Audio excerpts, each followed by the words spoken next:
With screen resolution issues on your Windows 11 or 10, this video has got you covered. Join us as we explore easy to follow solutions to fix that pesky screen resolution problem, ensuring your display looks sharp and vibrant. From adjusting settings to troubleshooting common errors, we will walk you through the steps to get your visuals back on track. Say goodbye to fuzzy screens and hello to crystal clear clarity. Watch now to effortlessly resolve your Windows display challenges. Step 1. Right click on the desktop and select Display Settings. Step 2. Under the Scale and Layout section, choose a recommended resolution from the drop-down menu. Step 3. If the issue persists, click on Advanced Display Settings. Step 4. In the Advanced Settings, select a different resolution from the Resolution drop-down menu. Step 5. Click Apply and then confirm the changes.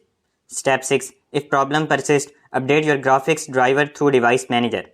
Step 7. Right-click on the Start button and select Device Manager. Step 8.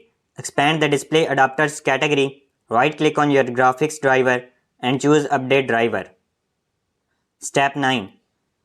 Restart your computer to apply the changes and check if the screen resolution issue is resolved.